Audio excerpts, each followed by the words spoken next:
Kajian Kitab.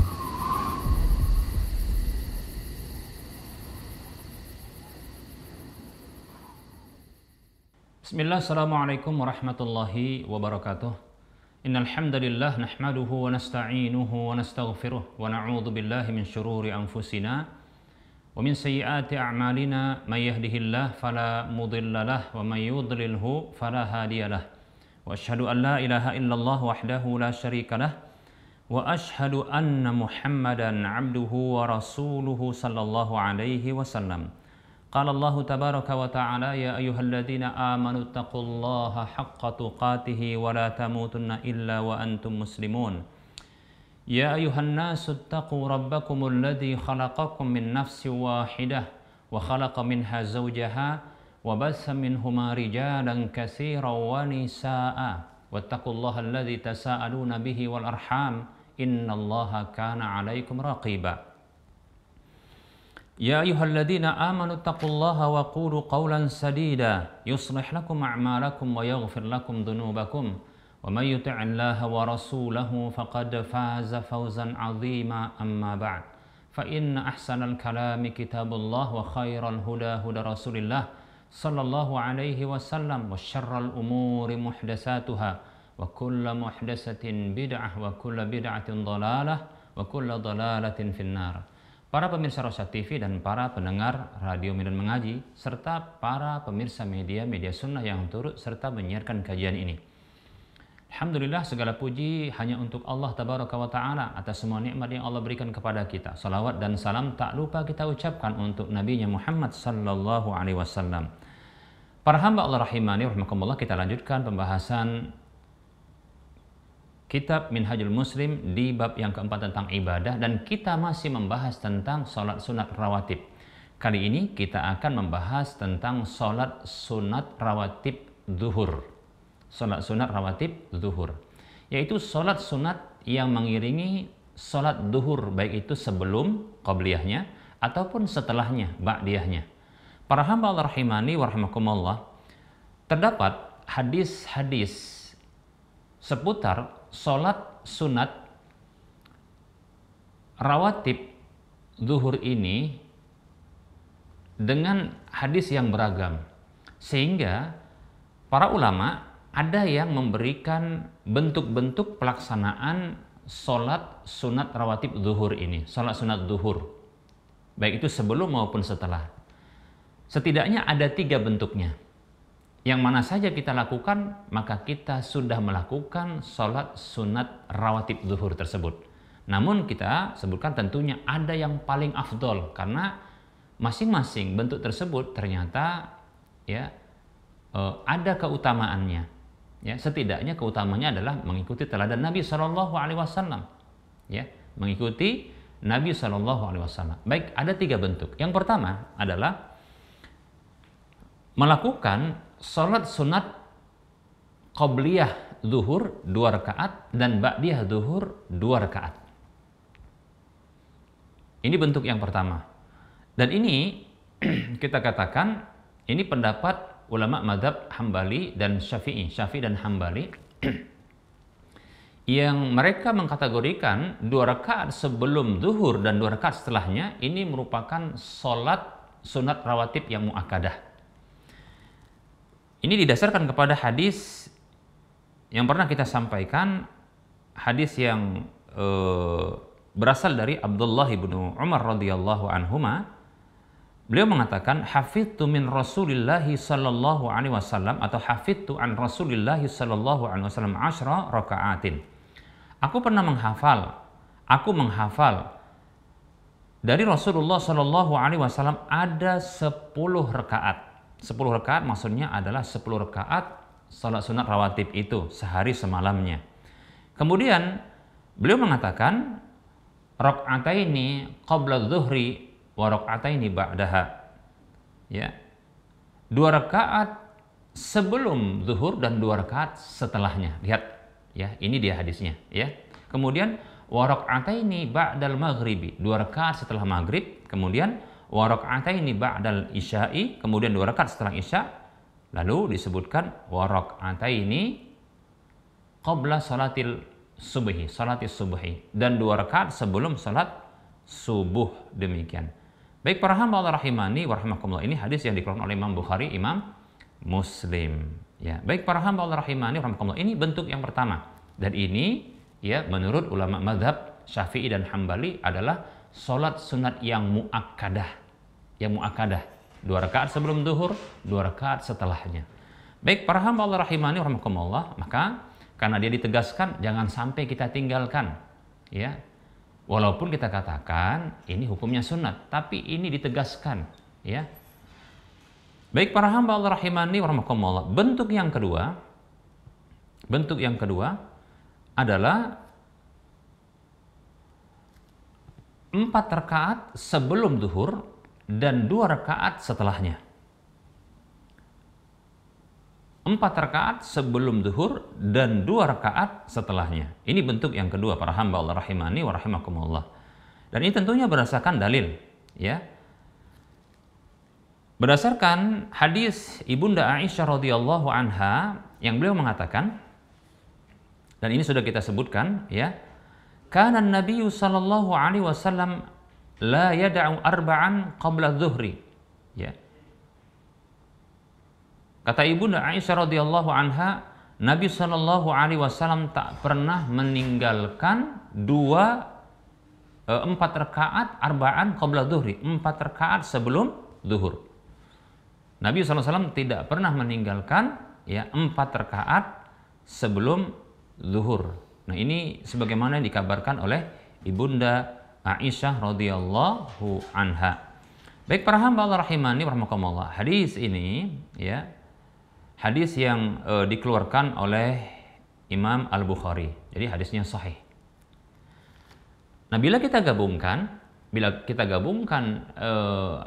dengan hadis Abdullah bin Umar radhiyallahu anhuma ini, maka jadilah ya untuk sholat zuhur itu ya qabliyahnya adalah 4 rakaat, kemudian ba'diyahnya adalah 2 rakaat. Dan inilah pendapat ulama mazhab Hanafi yang mereka berpendapat bahwasanya sholat rawatib sunat zuhur itu atau sholat rawatib ya yang muakkadah itu, kita ulangi, sholat rawatib muakkadah itu ada 12 rakaat, bukan 10 rakaat.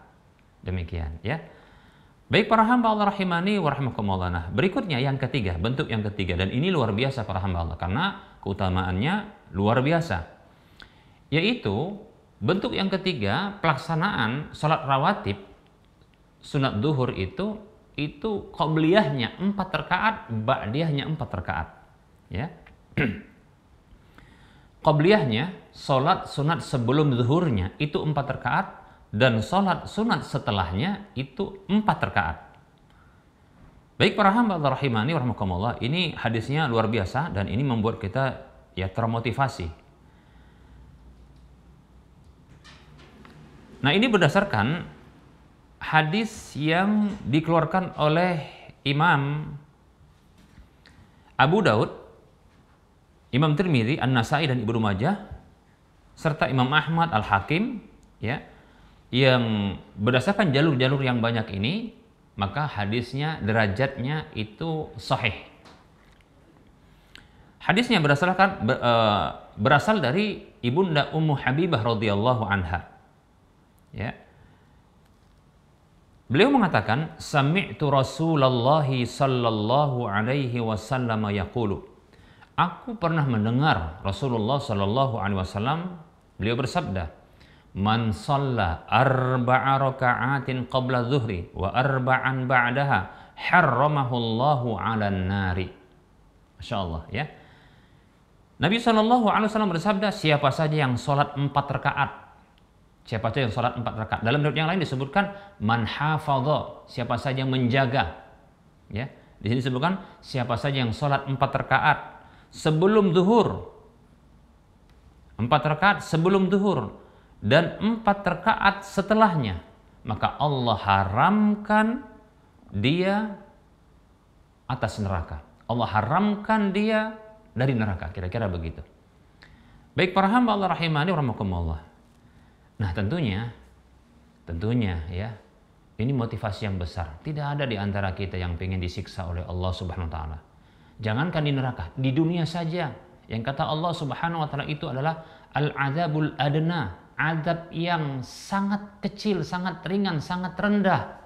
Itu tak ada yang di antara kita yang pengen disiksa oleh Allah Subhanahu wa taala di dunia. Para hamba Allah rahimani wa rahmakumullah, sebagaimana nikmat itu, ya, setiap level-level kehidupan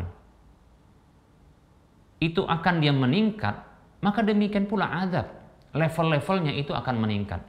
Ya, para hamba Allah rahimani wa rahmakumullah. Contohnya adalah, ya, contohnya kalau kita diazab oleh, kalau contohnya kita mendapatkan nikmat di dunia, di alam rahim, para hamba Allah, di alam rahim kita mendapatkan nikmat. Di alam dunia maka nikmat itu lebih tinggi. Di alam barzakh nikmat itu akan semakin tinggi.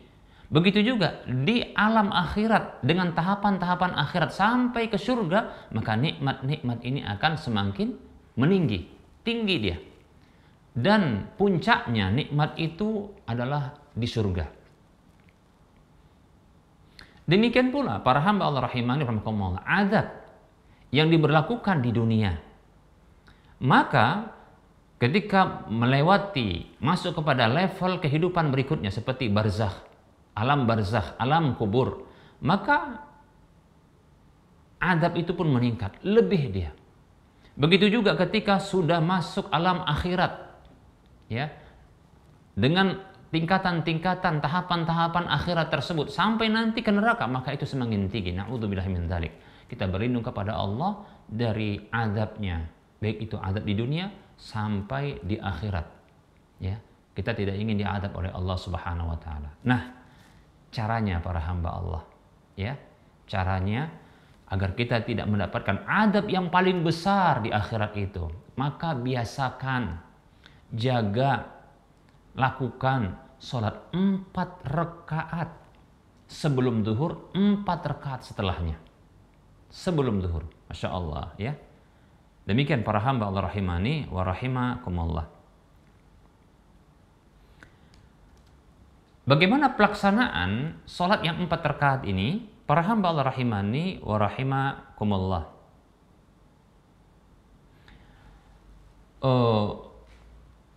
Para ulama mereka sepakat bahwasanya cara pelaksanaan yang paling afdol ketika melakukan sholat, ya, sholat yang jumlahnya 4 rakaat, baik itu di siang hari ataupun di malam hari, ya, sholat sunat yang jumlahnya 4 rakaat, maka cara pelaksanaannya adalah 2 rakaat salam, 2 rakaat salam. Itu paling afdol. Disepakati oleh para ulama. Mengapa demikian? Karena tentunya, ya, tentunya semakin banyak dia amalannya, ya, semakin banyak. Ya, contohnya kalau 2 rakaat salam, maka itu bertambah dia, ya, tasyahudnya.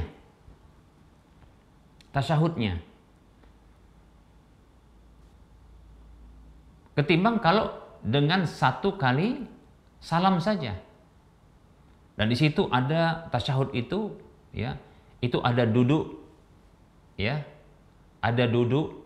Kemudian ada bacaan tasyahud, sampai nanti doa, kemudian salam. Nah, itu tentunya bertambah gerakan, yang ini merupakan gerakan sholat, semakin banyak dia, maka semakin besar pahalanya. Tentunya ini akan menambah keafdolannya. Nah, seperti itu. Ketimbang kalau hanya 4 rakaat, 1 salam. Nah, seperti itu. Itu secara, secara logika. Bahkan, ya, penjelasan ini penjelasan logika yang berdasarkan syar'i. Baik para hamba Allah rahimani wa rahimakumullah. Adapun hadis yang berasal dari Abu Ayyub Al-Ansari radhiyallahu anhu, bahwa Nabi SAW pernah bersabda, arba'un qabla dhuhri la yusallamu fihinna tuftahu lahunna abwabu as-sama'i.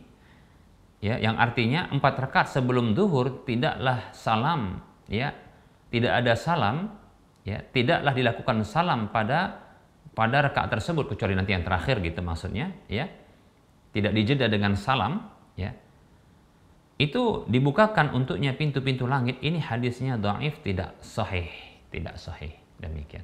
Ya para hamba Allah rahimani wa rahimakumullah. Baik para hamba Allah rahimani wa rahimakumullah. Nah, ini 3 bentuk cara melakukan sholat sunat rawatib, sholat sunat duhur. Ya, sholat rawatib duhur, qobliyah dan ba'diyahnya. Silakan memilih, tidak ada paksaan.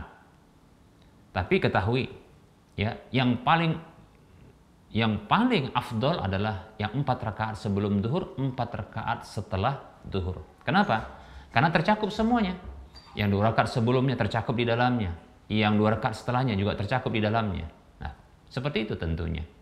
Ya, apalagi cara pengerjaannya dengan 2 rakaat salam, 2 rakaat salam. Nah, seperti itu. Ya, dan keutamanya luar biasa. Diharamkan neraka bagi dia. Baik. Nah, ketika kita membiasakannya, lalu kita tidak mendapatkan di satu kesempatan untuk melakukan sholat qobliyah zuhur itu 4 rakaat karena mungkin terlambat sholat, ya, karena ada satu sebab, atau tidak ada peluang di satu masjid untuk melakukannya karena, ya, jarak antara adzan dengan qomatnya di satu masjid tersebut itu sangat pendek dan hanya memberikan kesempatan 2 rakaat saja, dan ini pada umumnya demikian, ya.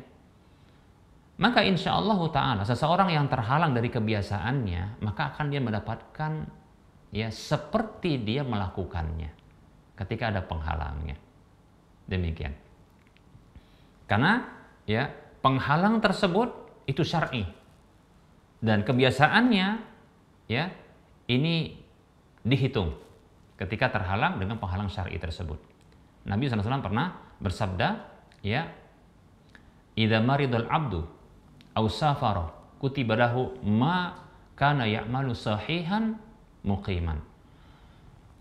Apabila seorang hamba dia sakit, itu penghalangnya sakit, atau dia safar juga penghalang, maka dicatat untuk dia apa yang dia dahulu lakukan, yang biasa dia lakukan dalam kondisi sehatnya dan mukimnya. Demikian. Tetap dicatat sama. Walaupun tak terlaksanakan itu seperti kebiasaan yang dilakukannya dalam kondisi dia mukim dan sehatnya, karena ada penghalang sakit dan safar. Dan tentunya ini dikiaskan kepada penghalang-penghalang yang lainnya. Maka kebiasaan ini dicatat sempurna. Masya Allah, luar biasa. Maka lakukan, ya. Para hamba Allah rahimani wa rahimakumullah. Saking, kalau bahasa kita saking, ya, saking atau karena begitu, ya, karena begitu pentingnya dan ditegaskannya salat sunat rawatib ini, salat sunat rawatib qobliyah dan ba'diyah zuhur ini, sampai-sampai ada syariat untuk mengqadoknya tatkala terluputkan darinya. Nah, kita akan bahas dulu mengqadok, mengganti salat sunat qobliyah zuhur apabila terluputkan. Tentunya karena ada uzurnya, ya. Maka silakan mengqadoknya. Silakan melakukannya setelahnya. Berdasarkan hadis dari Ibunda Aisyah radhiyallahu anha, anna Nabiyya sallallahu alaihi wasallam kana idza lam yusalli arba'an qabla dhuhri sallahunna ba'daha. Bahwa Nabi sallallahu alaihi wasallam dahulu apabila beliau belum melakukan salat 4 rakaat sebelum zuhur, maka beliau melakukannya salat, ya, 4 rakaat tersebut setelah zuhur, demikian. Hadis ini hadis yang dikeluarkan oleh Imam Tirmidzi dengan derajat yang hasan. Baik para hamba Allah rahimani wa rahimakumullah. Adapun salat sunat setelah zuhur apabila terluputkan juga karena satu sebab, ya, maka juga dianjurkan untuk mengqadoknya, menggantinya apabila sudah hilang, ya, udhurnya, sebabnya. Tetap diqadok. Bahkan kalau seandainya pun itu dilakukan setelah asar, boleh untuk dilakukan. Padahal salat setelah asar, salat sunat itu dengan salat sunat yang nggak ada sebab disebut dengan salat mutlak, salat sunat mutlak, itu terlarang. Karena Nabi mengatakan, la salata ba'dal asri hatta taghrubasy syamsu. Tidak ada salat setelah asar, ya, sampai tenggelam matahari. Ternyata saking pentingnya sholat tersebut, karena itu sholat muakkadah, ya. Dan begitu ditegaskannya, itu boleh untuk mengqadanya walaupun setelah asar. Jadi yang dilarang itu, yang tidak ada sholat tadi setelah asar adalah sholat sunat yang mutlak. Tapi kalau ada sebab, boleh. Buktinya Nabi sendiri SAW beliau lakukan itu. Berdasarkan hadis berikut ini, yaitu hadis yang dikeluarkan oleh Imam Al-Bukhari, demikian pula Imam Muslim di dua kitab sahih mereka berdua, dan Imam Ahmad dalam musnadnya. Hadis ini hadis dari Ummu Salamah radhiyallahu anha, annaha ra'at an-nabiyya sallallahu alaihi wasallam yusalli rak'ataini ba'dal asri. Bahwasanya ibunda Ummu Salamah, istri beliau, ya, istri Nabi sallallahu alaihi wasallam, Ummu Salamah radhiyallahu anha, itu pernah melihat Nabi sallallahu alaihi wasallam itu salat 2 rakaat setelah asar. Wa qad naha dzalika. Padahal sebelumnya Nabi sallallahu alaihi wasallam itu sudah melarang untuk melakukan salat setelah asar. Seperti hadis tadi, la salata ba'dal asri hatta taghruba syamsu. Tidak ada salat setelah asar sampai tenggelam, ya, matahari. Fasa'alathu anhuma, maka ibunda Ummu Salamah radhiyallahu anha bertanya kepada Nabi sallallahu alaihi wasallam tentang 2 rakaat itu. Faqala, maka Nabi mengatakan sallallahu alaihi wasallam, ya binta Abi Umayyah, wahai putri, ya, Abu Umayyah, ya, sa'alti 'anil rak'ataini ba'dal asri. Engkau bertanya tentang 2 rakaat setelah asar ini. Fa innahu atani unasun min bani Abdul Qais. Sesungguhnya telah datang kepadaku orang-orang yang menjadi utusan, ya, dari Bani Abdul Qais. Jadi ada delegasi dari Bani Abdul Qais yang datang kepada Nabi sallallahu alaihi wasallam. Nah, di sini coba perhatikan. Ini kan tamu datang kepada Nabi sallallahu alaihi wasallam. Berarti bertamu kepada Nabi. Tamu, melayani tamu itu wajib. Sementara sholat sunat ba'diyah zuhur itu sunat. Nah, disinilah fikih yang luar biasa yang harus kita pahami. Ternyata Nabi SAW mendahulukan yang wajib ketimbang yang sunat. Gitu. Ya. Menjamu tamu, melayani tamu itu wajib. Adapun sholat sunat itu hanya sunat saja. Maka dahulukan yang wajib. Jangan kita terkadang kita mendahulukan yang sunat-sunat, yang wajib bablas, ya, terabaikan. Itu tidak benar. Kita tidak punya, ya, aulawiyat kalau gitu, yaitu fikih tentang prioritas. Ya, maka dahulukan dan prioritaskan yang paling wajib. Demikian. Para hamba Allah rahimani wa rahimakumullah. Lebih-lebih ini terkait dengan hak orang lain. Adapun sholat sunat itu sunat, ya, itu terkait dengan pribadi, maka dahulukan terkait dengan orang lain. Walaupun kita katakan sholat itu adalah hak Allah, yang wajib itu hak Allah, yang sunat itu ibadah memang hak Allah, tapi dia boleh ditunda. Demikian. Lalu Nabi mengatakan, fashaghaluni 'anil rak'ataini allati ba'dal dhuhri. Nah, mereka utusan dari Bani Abdul Qais ini, ya, itu mereka menyibukkanku dari 2 rakaat setelah zuhur tersebut. Karena mendahulukan melayani tamu. Fahuma hatani, 2 rakaat ini itulah dia. Jadi yang dilakukan oleh Nabi itu mengqadha 2 rakaat sholat setelah asar, itu maksudnya mengqadha sholat sunat setelah zuhur. Yang itu merupakan, ya, ditegaskan muakkadah. Hadis sahih riwayat Bukhari, Muslim, dan Imam Ahmad. Baik para hamba Allah rahimani wa rahimakumullah. Nah, jangan tinggalkan walaupun hukumnya tak wajib salat sunat, ya, qabliyah dan ba'diyah zuhur. Demikian pembahasan kita pada kali ini. Kita mencoba untuk, ya, menjawab pertanyaan yang sudah masuk. Baik para hamba Allah rahimani wa rahimakumullah, dipersilakan admin untuk menaikkan kembali pertanyaan.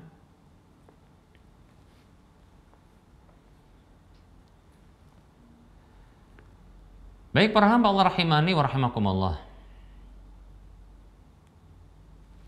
Ada pertanyaan, Assalamualaikum Ustadz, mohon maaf mengganggu waktunya. Jadi gini Ustadz, saya ini kan pedagang online. Cara transaksinya, pembeli transfer uang ke saya dulu. Setelah itu saya order di pabriknya. Lalu setelah itu barang dikirim ke alamat just tip, seperti jasa titip ya. Baru setelah itu saya ambil dari tempat just tip, lalu saya serahkan kepada pembeli. Bagaimana hukumnya? Ya, kita ulangi. Ya, Assalamualaikum Ustadz, mohon maaf mengganggu waktunya. Jadi begini Ustadz, saya ini kan pedagang online, ya. Cara dagangnya online. Transaksinya pembeli transfer uang ke saya dulu. Setelah itu saya order di pabriknya. Lalu setelah itu barang dikirim ke saya, ya, ke alamat just tip, jasa titip, demikian.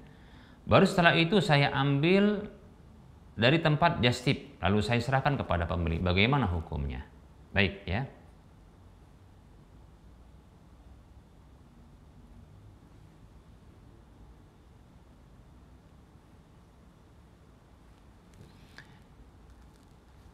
Bismillahirrahmanirrahim. Waalaikumsalam warahmatullahi wabarakatuh. Bila jual beli tersebut itu mengikat, jual beli tersebut mengikat,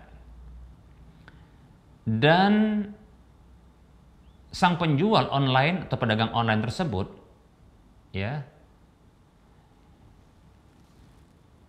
bukanlah menjadi agen bagi sang pemilik barang dalam menjualkan barang tersebut, ya, maka ini namanya menjual barang yang belum dimiliki, baik itu secara utuh maupun secara sempurna, ya.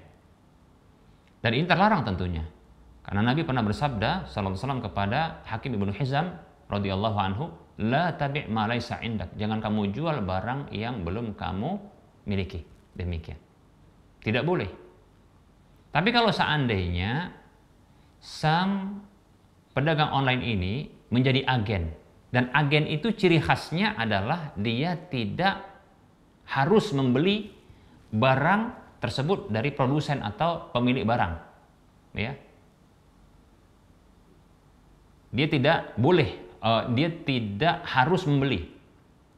Dia hanya, ya, menawarkan barang, dan dia hanya sebagai agen ini, fungsinya perantara ini hanyalah dia, ya, menjualkan barang, melariskan barang. Adapun barang tersebut itu masih dimiliki oleh pemiliknya. Dia hanya menjualkan, nanti dia mendapatkan fee. Nah, seperti itu. Ya, maka yang seperti ini boleh, tidak mengapa, asalkan jelas. Yaitu jelas ketika ditawarkan pertama itu, ya, kalau seandainya harga jual itu ditentukan oleh pemilik barang, maka harus jelas nanti fee-nya. Agen itu harus jelas menentukan fee-nya, disepakati demikian.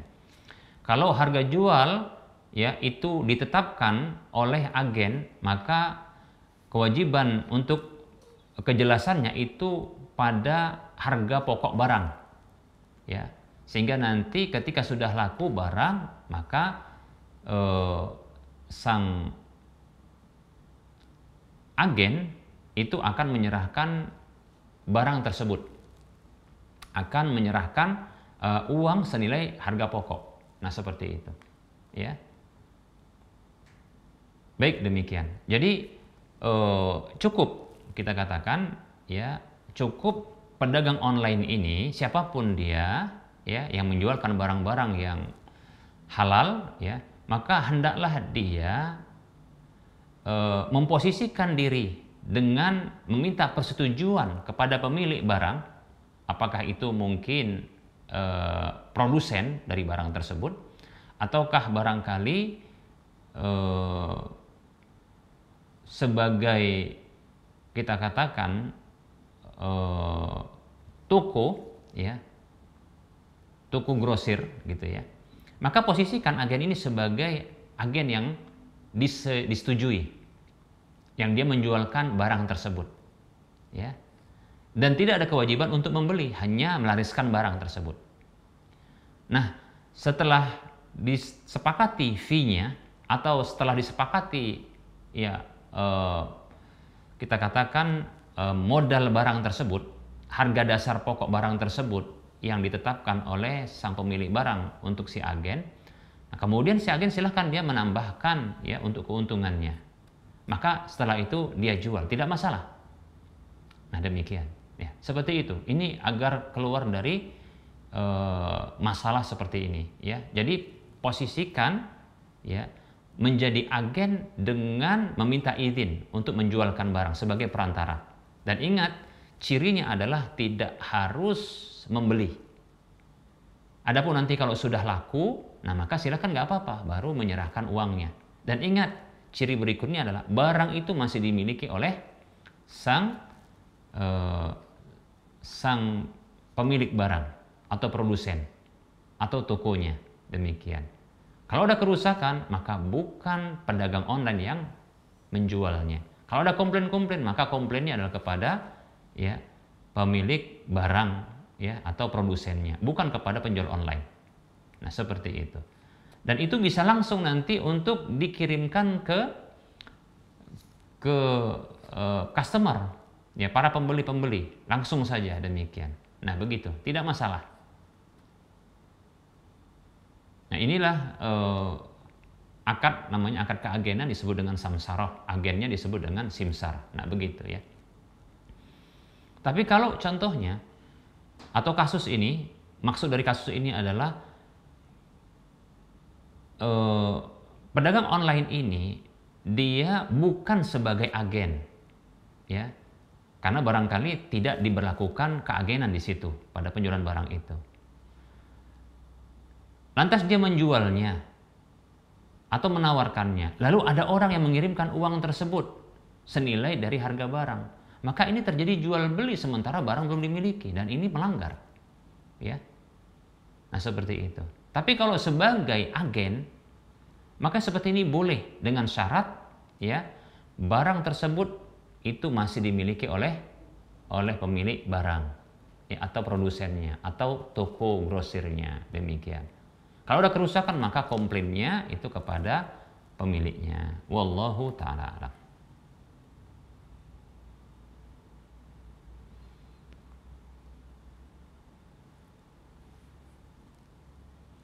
Baik para hamba Allah rahimani rahimakumullah, ada pertanyaan yang kedua. Assalamualaikum Ustaz, saya titip pertanyaan tentang zakat mal. Di awal menikah saya dihadiahkan keluarga emas dalam bentuk perhiasan sekitar 70 gram.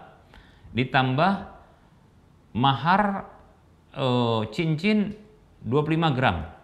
Cincin nikah. Semuanya jarang saya pakai. Apakah diwajibkan mengeluarkan zakat mal? Dan saya belum pernah membayar zakat mal dari awal menikah sampai sekarang sudah 4 tahun. Apakah saya harus membayar zakat mal di tahun-tahun sebelumnya juga? Apakah suami boleh membantu untuk membayarkan zakat malnya? Ya, karena saya tidak bekerja. Bismillah, waalaikumsalam warahmatullahi wabarakatuh. Emas yang berjumlah 70 ditambah 25 gram, maka itu senilai 95 gram, dan itu sudah masuk kepada nisabnya. Ya, nisab. Karena nisab dari emas adalah 20 dinar senilai dengan 85 gram emas 24 karat. Apabila sudah sampai bahkan lewat, maka wajib untuk membayar zakatnya apabila sudah setahun. Ya, setahun setelah sempurna nilainya di atas nisab atau sama dengan nisabnya atau di atas nisab. 95. Kapan itu waktu telah sempurna 95 gram, maka dihitung ketika itu, lalu setahunnya wajib dibayar zakatnya. Demikian. Nah, apabila selama 4 tahun belum dibayar, maka masing-masing tahun itu tetap dikeluarkan, karena zakat merupakan ya hak Allah dan hak ya orang-orang yang berhak menerima zakat. Oleh karenanya orang yang dia melalaikan zakat ini, dia wajib bertaubat kepada Allah karena ada hak Allah yang diabaikan. Kemudian berikutnya dia harus melunasi hutang zakatnya tersebut setiap tahunnya. Berapa? 2,5% atau 1/40-nya. Maka dikeluarkan 1/40 untuk ya masing-masing tahunnya. Kemudian Adapun yang membayarkannya boleh suami atau boleh yang sang istri tersebut dengan mengurangi emasnya. Seperti itu. Kalau seandainya mau dikonversikan dengan rupiah, boleh juga. Ya. Boleh, silahkan. Apakah suami membayarkan? Ya boleh. Yang penting dibayarkan, wajib dibayarkan. Apakah nanti terhutang, jadi istrinya yang terhutang kepada suaminya untuk membayarkan zakatnya tersebut, silakan, nggak masalah. Atau dengan sukarela sang suami membayarkan, maka juga tidak mengapa. Yang penting wajib dibayarkan. Karena itu ya merupakan hutang kepada Allah, maka mohon ampun kepada Allah, dan hutang kepada orang-orang yang berhak menerima zakat. Wallahu ta'ala a'lam. Ini saja yang bisa kita sampaikan karena sudah masuk waktu sholat duhur untuk Medan dan sekitarnya. Ya, sebelum kita mengakhiri perjumpaan, ya silahkan ya kita motivasi untuk berdonasi menyempurnakan pembangunan Masjid Al-Muwahhidin. Kalau kita ingin dapat pahala yang terus mengalir, kemudian minimal 700 kali lipatnya, dan kita mendapatkan sebuah rumah di surga, mari bantu pembangunan Masjid Al-Muwahhidin. Silakan transfer ke nomor rekening Bank Syariah Indonesia di nomor 71274855555 atas nama Yayasan Lajnah Dakwah Medan kode bank 451. Semoga Anda termotivasi dan semoga bermanfaat. Mohon maaf atas segala kekurangan dan kesalahan. Kita ketemu lagi di waktu kemudian. Wassalamualaikum warahmatullahi wabarakatuh. Subhanakallahumma wa bihamdika asyhadu an la ilaha illa anta astaghfiruka wa atubu ilaika. Walhamdulillahirabbil alamin. Wassalamualaikum warahmatullahi wabarakatuh.